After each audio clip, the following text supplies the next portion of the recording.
Have you ever wondered what it actually costs to become a household name? I'm not talking about the money, I mean the actual human cost of trading your privacy for a Bravo check. It is the ultimate Faustian bargain, Spencer Whitelow. You get the fame, the labels, and the platform, but you often lose the very foundation your life was built on in the process. Exactly. And that brings us to the man of the hour, PK Kemsley. He recently did this YouTube interview that felt like a total shift in strategy for him, didn't it? Oh, it was a masterclass in narrative management. He sat there looking so polished, so calm, but behind that British charm, he was essentially performing a post-mortem on his own marriage. The most shocking part for me, Selena, was when he flat out admitted he was the one who pushed Dorrit onto the Real Housewives of Beverly Hills. He basically said, "This was my idea." That was a huge moment of accountability, or at least the appearance of it.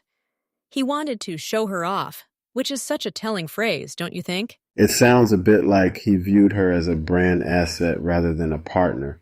Like he saw a diamond in the rough and thought, I can market this to the world. Precisely. But here's the thing, Spencer Whitelow, when you market your private life becomes public property. You can't just turn the cameras off when things get messy. Right, it's like he lit a match to the house just to see how well it would glow on camera, and now he's standing in the ashes wondering why it's hot. That is the perfect analogy. He's expressing regret now, saying the show contributed to the breakdown. But he's the one who signed the contract and invited the crew in. Wait, let's talk about that "the show changed everything" argument. He claims the show twisted reality and focused on the negative. Is that just a convenient excuse, Selena? Well, it's a bit of both. We know reality TV edits for drama. They are looking for the cracks. But the camera doesn't invent the cracks, Spencer Whitelow. It just shines a massive spotlight on them. So, if the marriage was rock solid, no amount of shady editing from a Bravo producer could make it look like it was crumbling for years, right? Exactly. You can't edit a happy, communicative couple into a pair of strangers living separate lives. The show didn't create the distance. It just documented the drift. I found it so ironic that he kept saying, I don't want to litigate my divorce in public, while literally sitting for a public interview on YouTube. Oh, that's the classic "I want privacy" move, while making sure you're the one holding the microphone. It's about controlling the narrative before the show airs his side for him. It felt very managed, like he was being honest, but it was a curated honesty. He was giving us the PG-13 version of a R-rated collapse. Honestly, it was a PR cleanup. He's trying to transition from the villainous husband or the shady businessman to the reflective, regretful ex. It's a strategic pivot. In the shade, Selena, the way he talked about not recognizing Dorit on the show, that felt like a very subtle dig wrapped in a compliment. That is that classic British politeness. He's saying, the woman on TV isn't the woman I married, which subtly blames the show and Dorrit for changing, rather than himself. It's like he's saying she became a character, but if he's the one who cast her in the role, can he really complain when she starts playing the part? That is the million-dollar question. When you encourage someone to be a housewife, you are encouraging them to prioritize image, conflict, and labels. You can't be surprised when they do. It's actually quite sad when you think about it. They traded their actual connection for a brand of a connection, and brands are notoriously fragile. They are. And let's look at the disconnect between PK and Dorit right now. PK is out here doing these calm, intellectualized interviews, looking very above it all. While Dorit is on the actual show, crying in her confessionals and showing the raw, messy emotion of the situation. It's like they're living in two different genres of TV. Exactly. He's giving us the press release, and she's giving us the reality. And honestly, the audience usually connects more with the mess than the press release. So true. PK comes across as someone who has already processed everything and moved on to the branding phase of the divorce while Dorit is still in the thick of it. It makes you wonder if that was always the dynamic. He manages, she performs. He directs, she acts. Even in the divorce, they are sticking to those roles. Wait, do you think he's actually taking accountability, though? He did say he should have stepped in sooner or handled things better. That feels like a step in the right direction. It's a step, but is it a step toward growth or a step toward damage control? The timing is just so convenient, Spencer Whitelow. Why now? Why not 3 seasons ago? Right? We've seen the tension for years. The rumors about the debt, the break-in, the accents. It's been a pressure cooker. He only speaks up now that the lid has blown off. Exactly. True accountability happens when you have something to lose. Right now, the marriage is already over. Admitting mistakes now is low risk. That's a really insightful point, Selena. It's easy to be the big man and admit you messed up when the consequences have already landed. It's a way of reclaiming the hero role. I was the one who started this, and I'm the one brave enough to admit it failed. It keeps him at the center of the story. It's fascinating how fame changes the way people grieve or process a breakup. Everything has to be filtered through how it looks to the fans or the haters. It's exhausting. Imagine having to think about your narrative while your heart is breaking. That is the hidden tax of the Bravo lifestyle. I mean, look at the lifestyle itself, the labels, the massive house, the constant need to prove you're winning. That pressure has to be suffocating. It is a gilded cage, Spencer Whitelow. PK and Dorit built this elaborate, beautiful cage, and then they realized they were trapped inside it with a film crew. And now PK is trying to walk out the door and explain to the onlookers that the cage wasn't actually his idea, even though he's the one who bought the gold paint. Exactly. He's trying to distance himself from the very monster he helped create.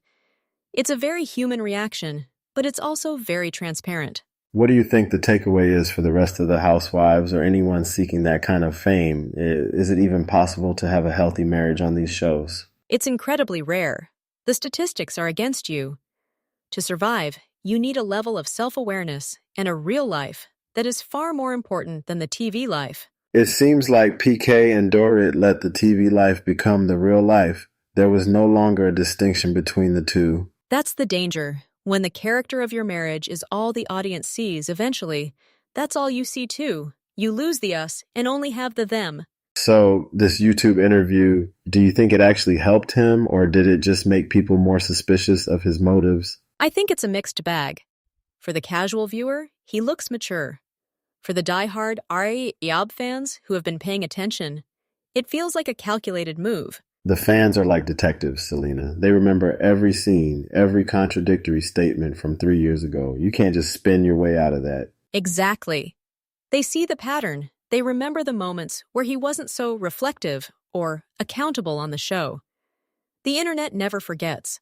It's like he's trying to overwrite the hard drive, but the fans have the backups. They know the history better than he might even remember it himself. And that's the reality of modern fame. You aren't just competing with your current self. You're competing with every version of yourself that has ever been recorded. That is a heavy thought. PK is trying to launch PK 2.0, but PK 1.0 is still streaming on Peacock 24/7. Precisely. He's trying to change the channel, but the audience is still watching the reruns. It's a very difficult transition to pull off successfully. I also want to touch on the idea of dark moments he mentioned. He said the show has these dark moments that people don't see. What do you think he means by that? I think he's referring to the psychological toll. The paranoia that comes with being on a show where your friends are paid to expose your secrets. That's a dark environment. It's basically a high-stakes social experiment where the prize is fame and the penalty is your personal life. No wonder it gets dark. It really is. And PK is finally admitting that he underestimated the gravity of that darkness. He thought he could play the game, but the game ended up playing him. It's a cautionary tale, isn't it? Be careful what you wish for, because you might just get it along with a 10-episode arc about your failing marriage. Exactly. Fame isn't free. It's a loan with a very high interest rate, and eventually the bill comes due. For the Kemsleys, that bill just arrived. So where do they go from here? Does PK stay in the spotlight, or does he actually retreat like he says he wants to? Honestly, Spencer Whitelow, people like PK rarely retreat. He's a manager, a promoter. He'll find a new project, a new narrative. He's already building it with this interview. He's basically soft launching his single PK era. It's just wrapped in the guise of a confession. It's actually quite brilliant from a branding perspective. It is. He's positioning himself as the wise older man who learned his lesson. That's a much more marketable role than angry husband in a failing marriage. It's all about the pivot. If you can't win the current game, change the rules and start a new one. That seems to be the PK Kemsley way. Exactly. But the question remains, will the audience buy it Or are they too invested in the mess to accept the cleanup? I think we'll find out soon enough. The new season of RHOBH is going to be the real test. We'll see how his reflection matches up with her reality. It's going to be a fascinating study in media management versus reality TV. Two different versions of the same story, playing out on two different platforms. I mean, it's almost like a meta-commentary on the show itself. The show about reality is now being challenged by a YouTube interview about the real reality. It's layers upon layers, Spencer Whitelow. It's the inception of reality TV. Which layer is the truth? We may never actually know. That's the most Housewives thing I've ever heard. The truth is just another storyline that hasn't been edited yet. Exactly. The truth is always coming out, but it never comes out all at once. It's dripped out in interviews, confessionals, and social media posts. Well, PK certainly gave us a big drip with this interview. Whether it's the whole truth or just a carefully filtered version, it certainly got everyone talking. And in the world of PK Kemsley, getting everyone talking is usually the ultimate goal. In that sense, he's already won. So true. Even if the marriage is over, the PK brand is still very much alive and kicking. It's just undergoing a rebranding phase. Let's hope for his sake that the next version of the brand is built on something a little more solid than a reality TV contract. One can hope, Selena, but as we've seen, the siren call of the spotlight is hard to resist once you've had a taste of it. It's addictive. And like any addiction, the withdrawal can be painful. This interview might just be his way of staying on the wagon of public attention. Wow, that's a powerful way to put it. It's not a retreat, it's a maintenance dose. He's keeping the connection alive while claiming he's letting it go. Exactly.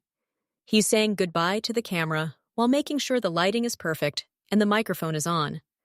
It's the ultimate paradox. I think that's the perfect place to leave it. PK Kemsley, the man who wants to be left alone as long as everyone is watching him leave. Perfectly said, Spencer Whitelow. It's the performance of a lifetime, and the show isn't even over yet. Honestly, Selena, I feel like we could talk about the psychology of this for hours. It's not just about celebrity gossip. It's about how we all manage our public personas versus our real selves. It really is. We all have a social media version of our lives, right? PK just has a Bravo version. The stakes are just higher for him. Right, we might filter a photo, he filters an entire divorce. It's the same impulse, just scaled up to a global audience. And that's why we're so fascinated by it. We see a bit of our own desire for control in his narrative management. It's relatable, even if the lifestyle isn't. That's the aha moment for me. He's doing what we all do, just with more diamonds and a British accent. Exactly. We're all the directors of our own little reality shows. PK just happens to have a better distribution deal. Well, I'm definitely going to be watching the next season with a different perspective now. I'll be looking for the man behind the curtain in every scene. As you should, because in Beverly Hills, the curtain is usually the most expensive part of the house, and it's hiding a lot of secrets. So, final thoughts, Selena? Is PK a villain, a victim, or just a really good businessman? I think he's a businessman who realized too late that you can't sell your soul and keep your heart at the same time. He's trying to buy it back now, but the price has gone up. That's a heavy takeaway. Fame is a loan you can never fully pay off. Thanks for diving deep into this with me, Selena. Anytime, Spencer Whitelow. It's always a pleasure to peel back the layers of the Beverly Hills onion, even if it makes us cry a little. Haha, exactly. And thank you all for listening. Remember, the truth is out there. It's just usually buried under a pile of designer labels. And it's probably being filmed for a reunion special as we speak. Stay curious, everyone. Until next time, keep questioning the narrative, because as PK Kemsley just showed us, the story you see on screen is only the beginning. Exactly. There's always another interview, another post, and another truth waiting in the wings. See you next time.